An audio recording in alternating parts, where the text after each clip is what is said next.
खबर नदिया से है। मालदा के मोथाबाड़ी समेत पश्चिम बंगाल के विभिन्न जिलों में हिंदू सनातनियों पर हमलों के विरोध में शनिवार शाम को 12 नंबर राष्ट्रीय राजमार्ग पर टायर जलाकर हिंदू ऐक्य मंच के कार्यकर्ताओं ने विरोध प्रदर्शन किया। इस दौरान नदिया जिले के शांतिपुर थाना क्षेत्र के फुलिया पेट्रोल पंप के पास 12 नंबर राष्ट्रीय राजमार्ग को अवरोध कर प्रदर्शन किया गया। प्रदर्शन के दौरान हिंदू ऐक्य मंच के कार्यकर्ता और पुलिस के बीच कुछ देर तक बहस भी हुई। प्रदर्शनकारियों की मांग थी कि प्रशासन जब तक हिंदू सनातनियों पर हो रहे हमलों के खिलाफ उचित कार्यवाही का आश्वासन नहीं देता तब तक ये विरोध जारी रहेगा। हालांकि करीब 1 घंटे तक चले इस अवरोध के बाद पुलिस के आश्वासन पर प्रदर्शनकारियों ने रास्ता खोल दिया।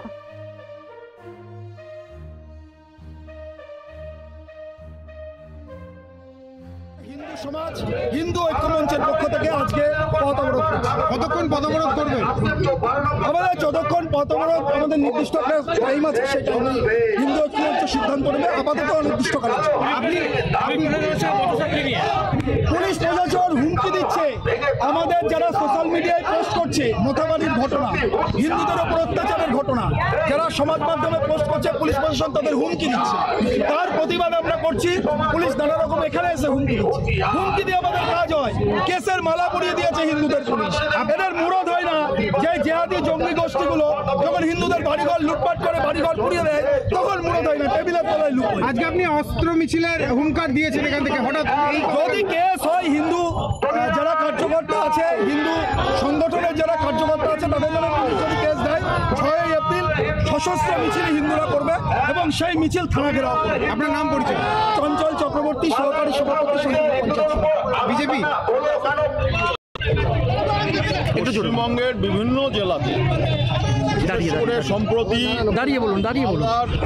মোথাবাড়িতে যে জেহাদিরা রাষ্ট্রবিরোধী জেহাদিরা হিন্দুদের উপর যে আক্রমণ করলো, দোকান বাজার ভাঙচুর করলো, অগ্নিসংযোগ করলো, হিন্দুদের বাড়িঘর ভাঙচুর করলো, হিন্দুদের মারধর করলো, পুলিশ প্রশাসন নির্বিকার।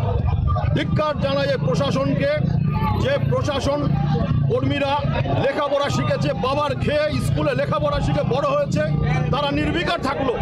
অথচ পরের দিন যখন এই নাগরিকরা পরের দিন তারা সংঘবদ্ধভাবে আক্রান্তদের বাড়ি তারা পরিদর্শন করতে যাবে, তখন এই সমস্ত অপদার্থ প্রশাসনিক কর্মীরা তারা লাঠি নিয়ে তারা দৌড়ঝাঁপ শুরু করে দিল, যেন চোর তাড়ানোর মতো অবস্থা। আপনারা কোথায় কতক্ষণ কি এইরকম পরিস্থিতির কারণে আমরা শান্তিপুর জুড়ে আজকে ফুলিয়াতে আমরা অবস্থান করছি।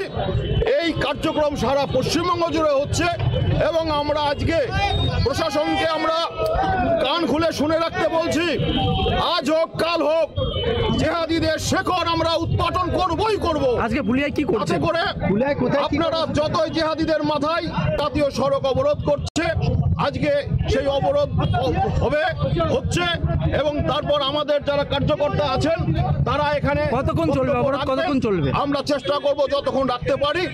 এই কার্যক্রম আমরা বিভিন্ন নেতৃত্বের বক্তব্যের মধ্যে দিয়ে আমরা সমাপ্ত